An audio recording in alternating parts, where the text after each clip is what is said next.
Hi, I am Marcelo Parravicini, and you are listening to A Shark's Perspective.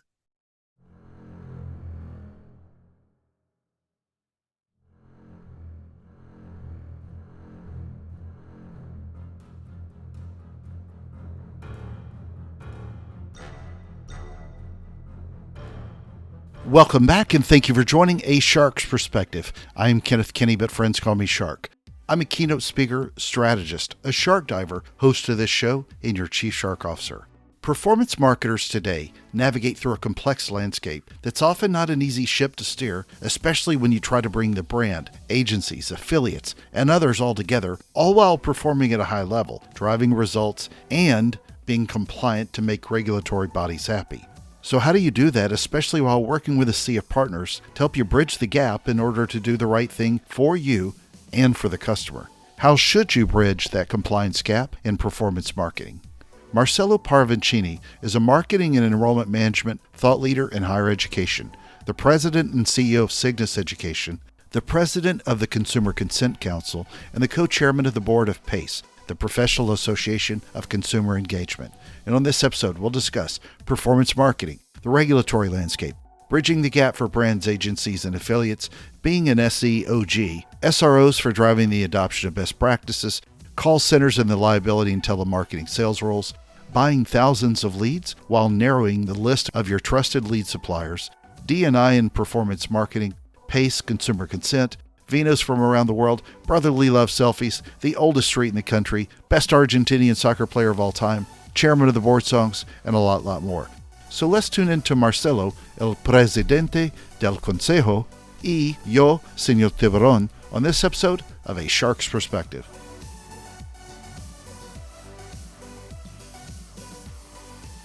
Marcelo, bienvenidos to la perspectiva de un tiburón. I've been lucky enough to know you for years. That's good. But welcome to A Shark's Perspective, and please tell us a little bit about your background and your career to date. Well, Kenneth, I have spent, at this point, about 25 years in performance marketing.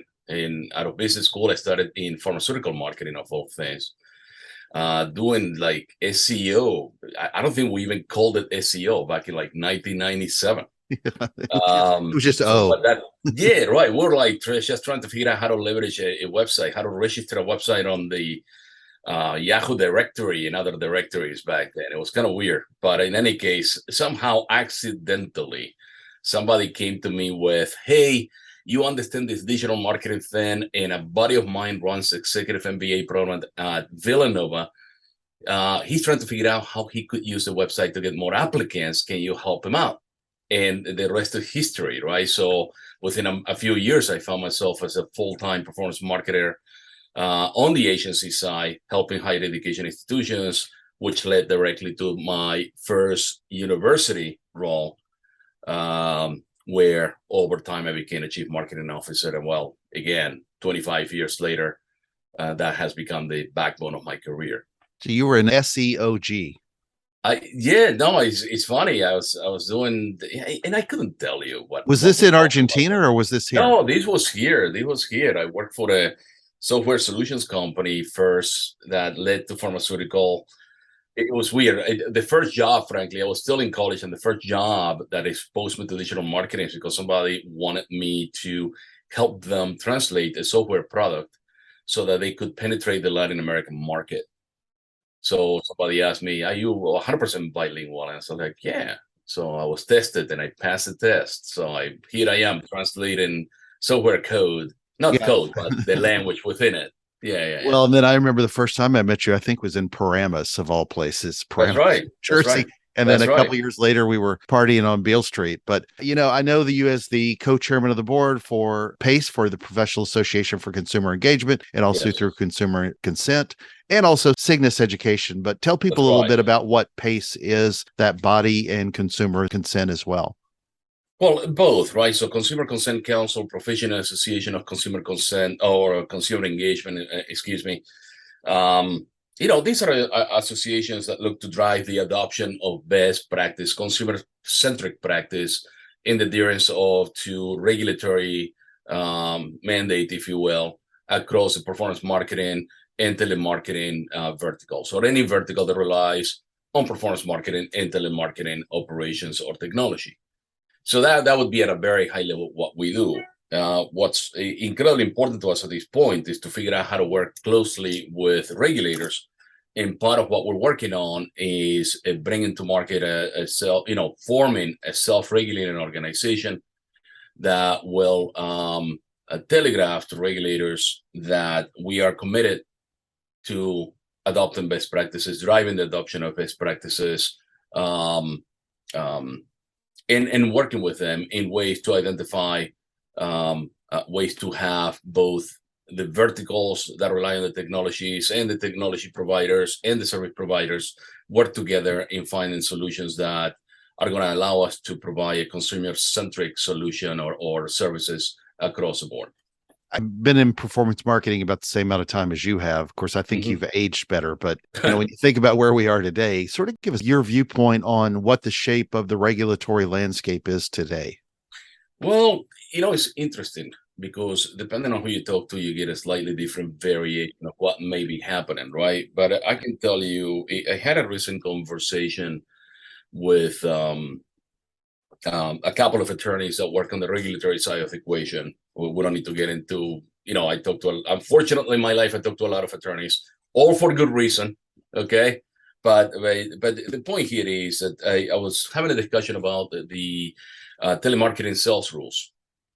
And I don't remember which section, don't quote me in the exact section, but I can tell you that one of the rules has to do with liability to anybody that allows a telemarketing operation to behave in a given way knowingly. And I'm simplifying it somehow, but I'm trying to give you a good example that will drive it home.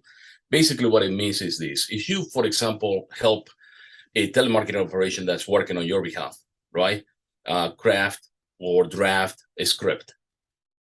And the script may be compliant, but you know that the telemarketing operator may be pushing the envelope. Well, according to the TSR rules, you are liable as well.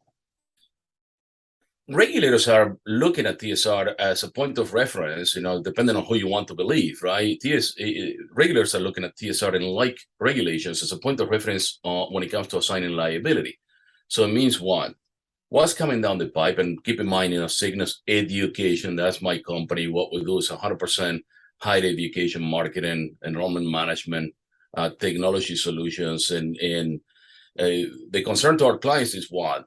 Or to anyone in higher education, I should say, not our clients. The concern, what higher education institutions should be mindful of is that, for example, if you're engaging with affiliate marketers, which is not a typical, institutions, a lot of institutions, especially those that offer distance education programs or online education, they engage with a vast number of vendors sometimes to help them identify qualified prospective leads. 99% of the vendors do a phenomenal job at deploying marketing tactics that are highly consumer-centric and are not going to place the integrity of the institutional brand at risk. However, every now and then you may have an affiliate that goes rogue and they publish a non-compliant ad. Why do they do that?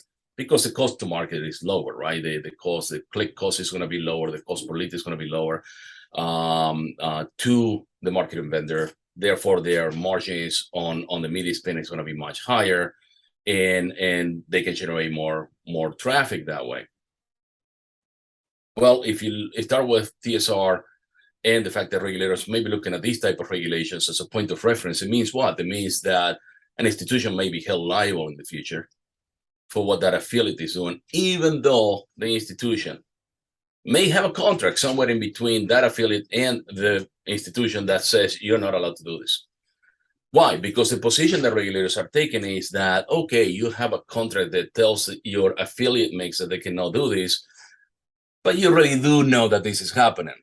In that assumption, the assumption that there is knowledge, the assumption that is that the client side at times looks away, which I do not agree with.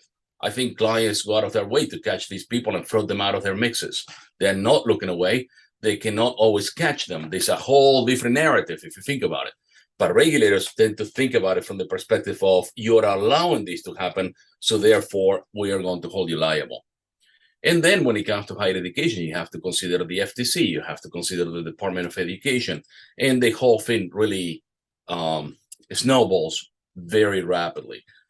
And then you also have to get into consent, and this is when it gets interesting.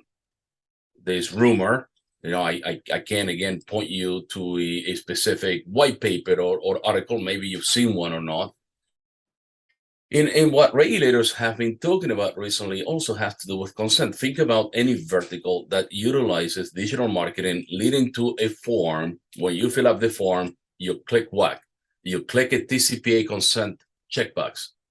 I agree to be contacted via phone, text, whatever else by this particular enterprise or its affiliates or whomever. Bottom line is you get express written consent from the consumer.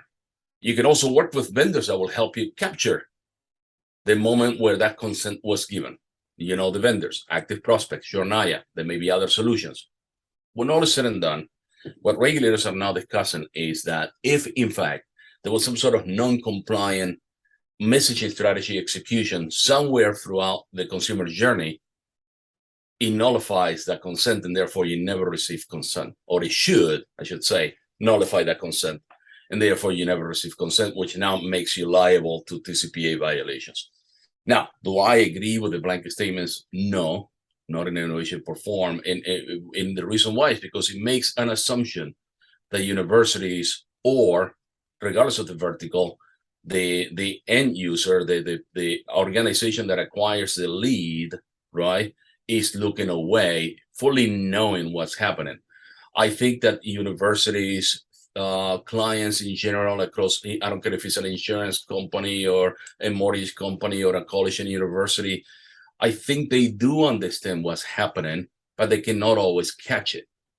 Absolutely. Yes.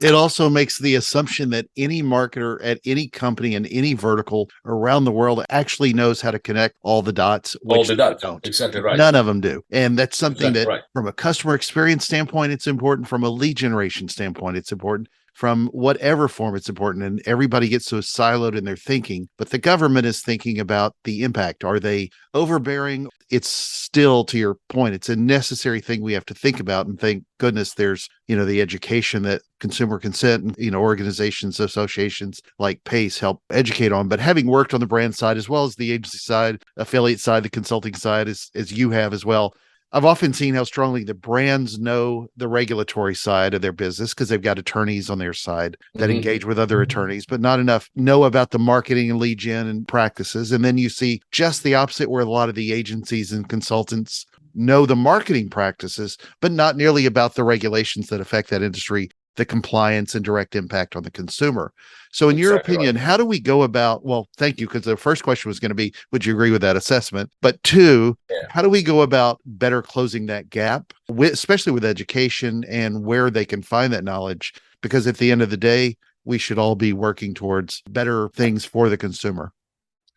It's interesting, bridging the gap. And I think to some degree, what we're trying to do with an SRO and gaining a seat at the table, if you will, but that's, in terms of performance marketing, it's like more of a cross-vertical effort, if you will. That's what we're trying to accomplish, right? Get an opportunity to have a conversation with regulators where we can learn from one another and help drive a common understanding of what's feasible or not, and how do we go after bad practices. And a conversation that's not sitting at a table facing a lot of congressmen. Well, if at all possible, look, I don't get me wrong. If you actually catch an enterprise or an agency that is knowingly, think about it. If you look at the members of Consumer Consent Council or performance marketing agencies in other type of enterprises, or the members of the Professional Association of Consumer Engagement, not a single one of the people sitting around that table wants to get another spam call from people trying to extend your car insurance. Exactly. Not a single one of us. We don't want our mothers being called, our grandmothers being called, our spouses being called, our children being called. I'm blacking 3 to 4 phone numbers every single day. Okay, and right. So if you say to me, what happens if the FTC or any regulatory body catches somebody doing this? Well, club them across the head. No pun intended. But listen, I am totally okay with if you catch an agency, any sort of enterprise, purposely engaging in any sort of practice that abuses consumers, well, do something about it. However, you don't go and throw the baby out with the bathwater and assume that the entire vertical is engaging in this. And therefore, we have to pass rules where, um, for example, an affiliate does something and now you're going to hold the brand liable, legally liable, over something that the brand could not control. Help us find, let's work together at finding mechanisms to catch that affiliate and remove that affiliate out of the equation. Okay. Or empower consumers to go after anyone that has deployed any sort of non-compliant messaging strategy. But ultimately, the notion that um, the client side, if you will, is purposely deceiving consumers across the board or engaging in this type of spamming practices, well, I think it's short-sighted, and there's an opportunity to, bridge that gap by working in collaboration. There's more collaboration needed. Now, if you think about higher education, I can tell you that, a lot of traditional institutions don't worry about it because they think this is a problem on the proprietary side of the equation. Well, maybe for now, but the Department of Education has already indicated that regardless of for-profit status, they want to begin the process of going after universities that are engaging in any sort of deceptive marketing practices. Okay, so who's defining that? And I will working in collaboration to figure out how to clean up the space. Because the truth of the matter is, and I don't care if I work for universities directly or indirectly as a vendor or as a consultant, I have never found myself in a conference room, not at any university, not at any agency, where people sit around the table and goes, "Hey, what sort of non-compliant consumer Right. abusive tactics can we deploy today?" No, in Yeah. fact, it's the absolute opposite. Oh, completely. It's the absolute opposite conversation. Now, that something may have happened somewhere on the line, and we want to make no mistake about it. We want to catch it and purge that out of the equation 100%.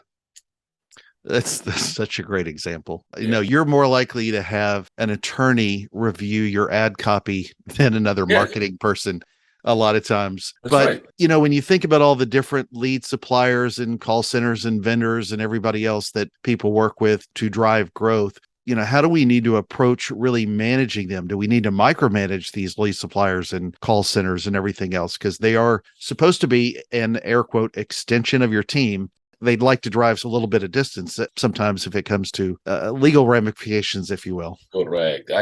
I can tell you, yeah, it's complicated, right? Because even if I can tell you, forget about my own agency, right? I spent the bulk of my career working as a chief marketing officer in higher education, even before then, I was a tactical marketing manager in higher education. So I bought a lot of leads, qualified prospects in the leads, and I figured out tactics to engage with these leads and convert those leads into applicants, and they enrolled and they graduated. Okay, and the universities I work with actually did a really good job at helping these people achieve their personal, professional, and academic objectives.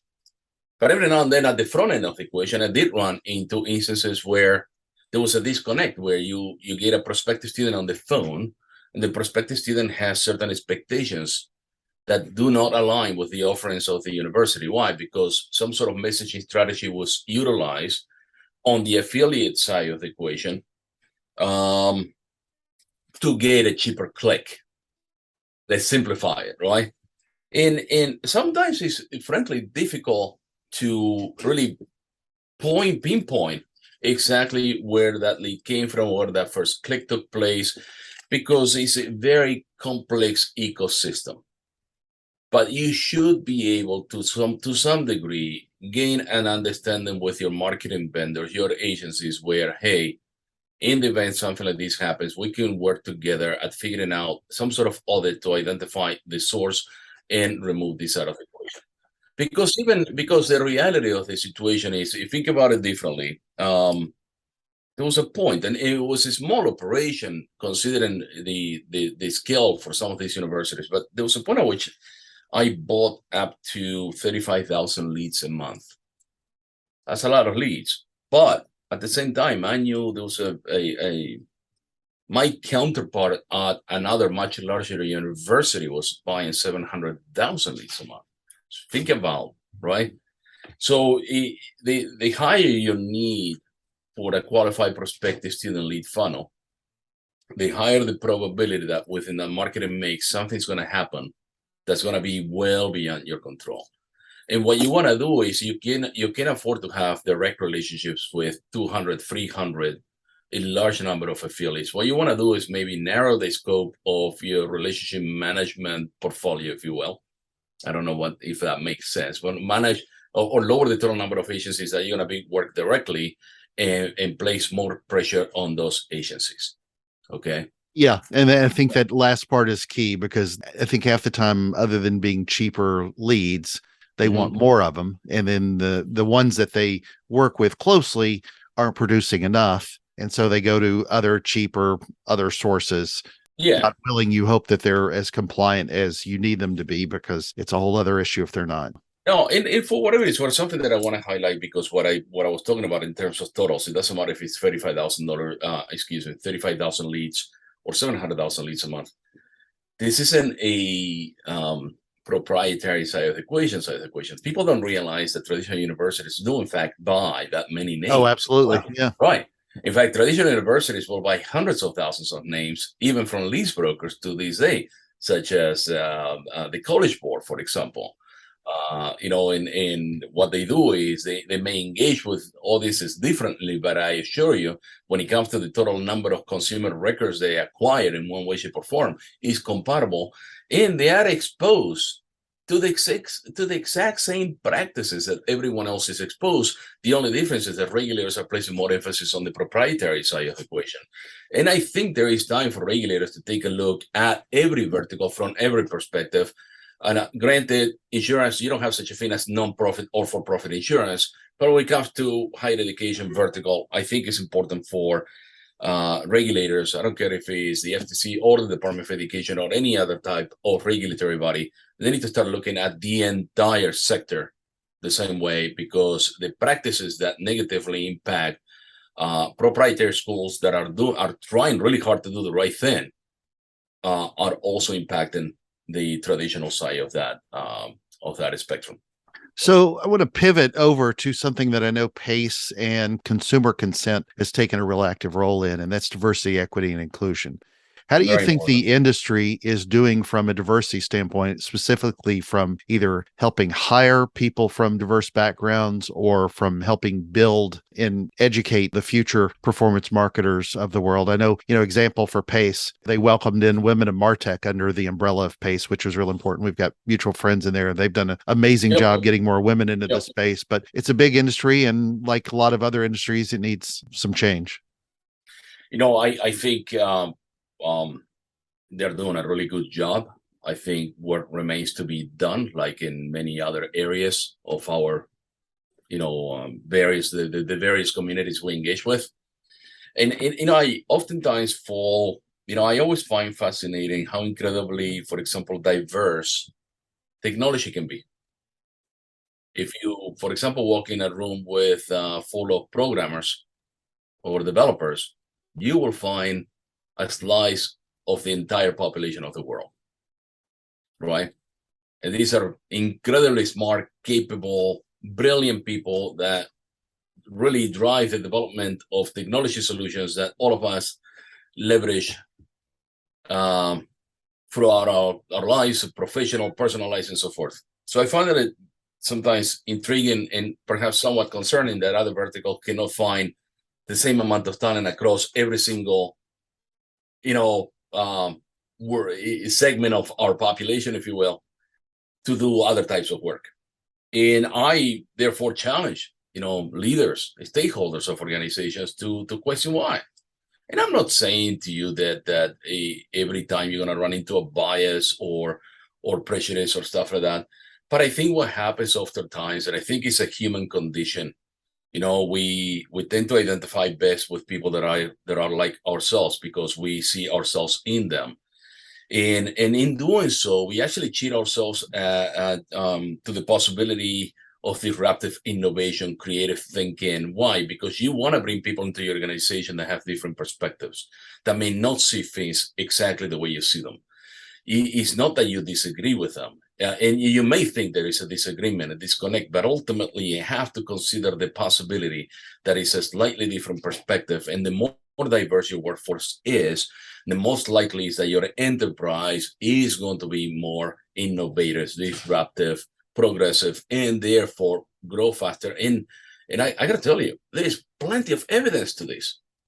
You actually look at case studies after case studies about what happens when leadership is able to build a robust, diverse group of professionals for any type of effort. And you'll find a division that's growing faster, an enterprise that's growing faster. And why? Because it's more disruptive and innovative than the competitors. And that to me is absolutely critical. People need to start thinking about that. And especially, even when you think of diversity of thought. That's right. That's right. How that translates to innovation makes the argument a lot easier, regardless of what somebody's skin color or gender or anything else is. It makes it a lot more palpable to people to consider. Well, Marcelo, I asked this of all my guests, and you come from the cold waters of Argentina. Oh, not that cold, not that cold. As when you go, depending on where you are in Argentina, right? Because northern Argentina is closer to the That's true. That's true. It is a tall country. But what is your favorite kind of shark and why? Shark. Well, it's the tiger shark. You know exactly where you stand with it. Good, very good shark. Yeah. Tiger shark is no question. Like even a white shark may not even bother you, but the tiger shark, most people don't realize that happens to be the most dangerous shark. And some people may disagree with me. And why? Because the tiger shark doesn't know if you're prey or not. So the shark will take a bite to find out. That's generally speaking the behavior of the tiger shark. I love tiger sharks. I have a very healthy respect for them. I love tiger sharks because I swim out of a cage.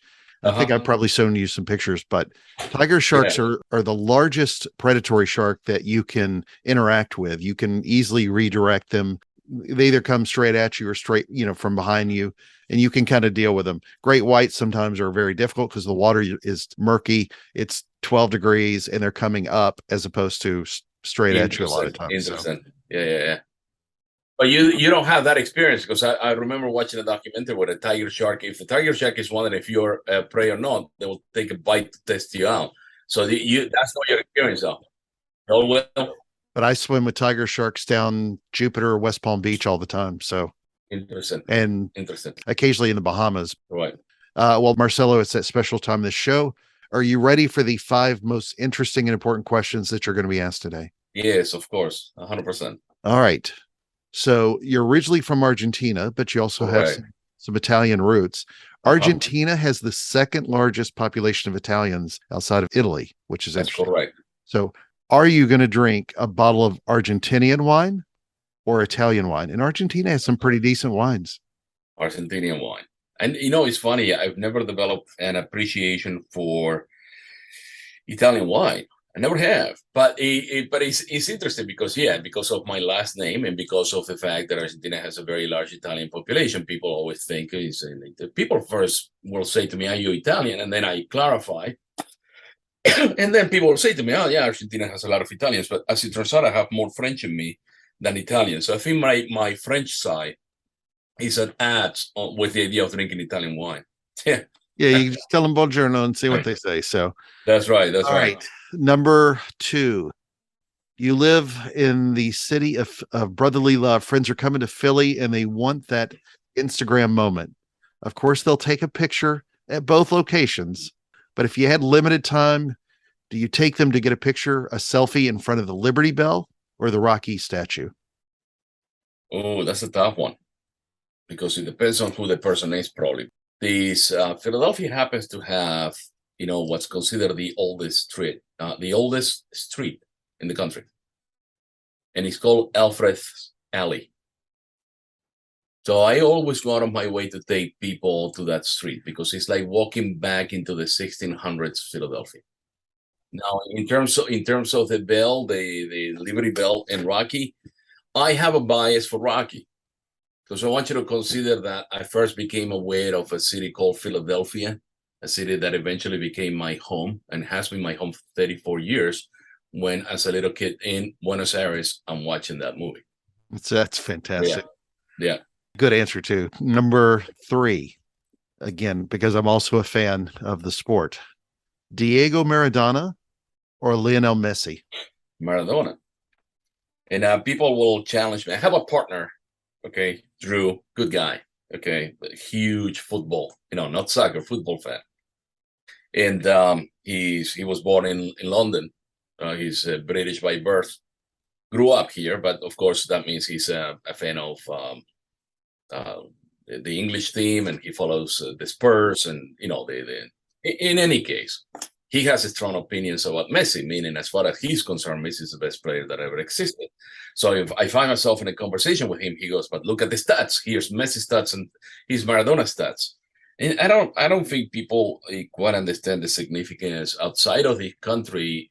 Maybe it has changed a lot. I have lived here for 34 years, and there's a fast growing segment of the US population that really embraces the World Cup and soccer and so forth. But generally speaking, I don't think Americans have, as a whole, truly internalized what it means to other countries win that trophy. And Maradona did, and that's the end of it.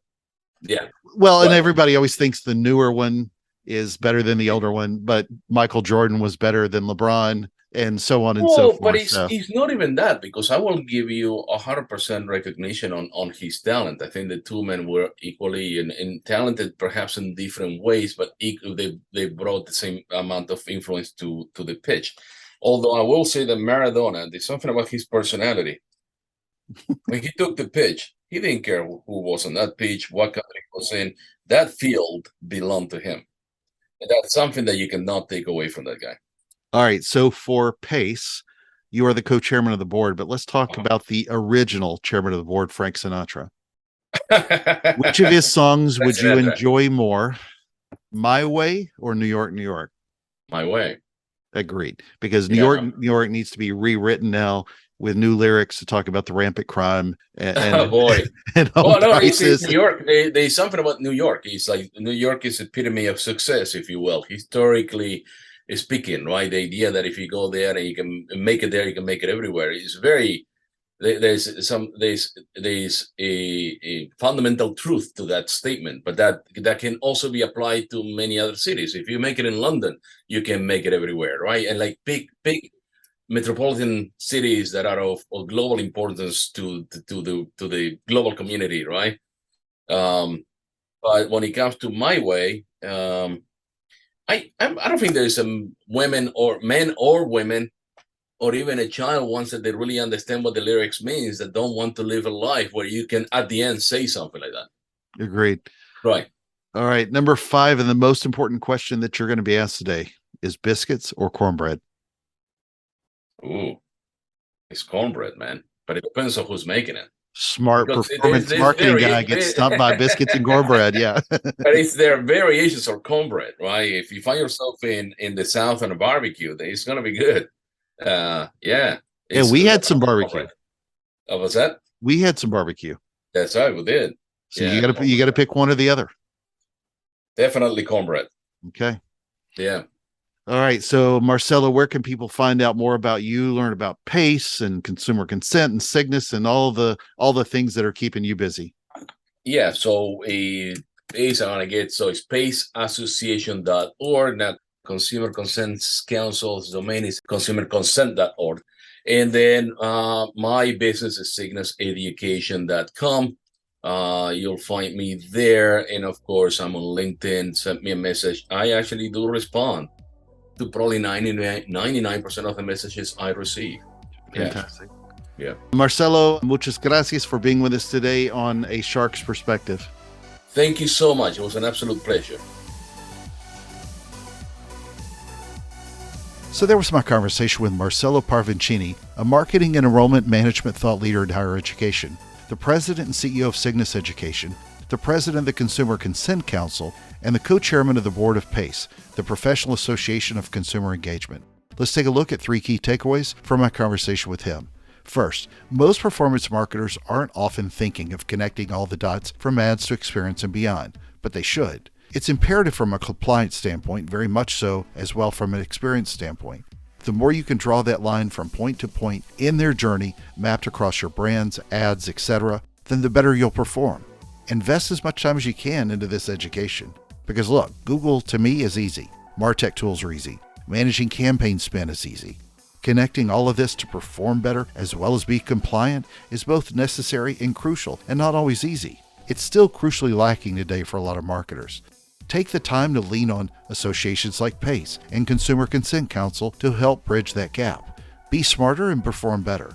Second, love Marcelo's comments about groups of lead suppliers not working in some backroom scheming up evil ways to produce bad leads that aren't compliant. However, what I've often seen across industries is that the brand knows its specific regulations well, but not the performance side of the house, and agencies often know better the media mix, performance marketing, and so on, but not the regulatory compliance. Affiliates, well, they're caught somewhere in the middle. This is across any and all industry verticals too. Higher ed is just one example. Financial services has its own regulations. Healthcare also, many do. But it's up to you on whichever side of the fence you are on here to help bridge the gap for the others so that it doesn't impact your customer in a non-compliant way, and so that it only impacts them in a way that's beneficial to the experience and their satisfaction. The consumer doesn't care and shouldn't, whichever way they came to you through whichever channel or which affiliate. No party should ever politely shut their eyes and not know what the other is doing, and the brand should lead on only those ethically compliant partners to produce more, a lot more. Third, especially when you think about DE&I, it helps to be more disruptive and more innovative. Marcelo said we cheat ourselves to the possibility of disruptive innovation, and especially with creative thinking when we aren't diverse in our thoughts. And if you learned anything on the show, you know that you've got to look at things with a slightly different perspective. Got a question? Send me an email to kenneth@asharksperspective.com. Thank you again for the privilege of your time, and I'm so thankful to everybody who listens. Please consider writing a review and letting me know your thoughts on the show. Gracias amigos, espero que vuelvas aquí de nuevo pronto. Hasta luego y join us on the next episode of A Shark's Perspective.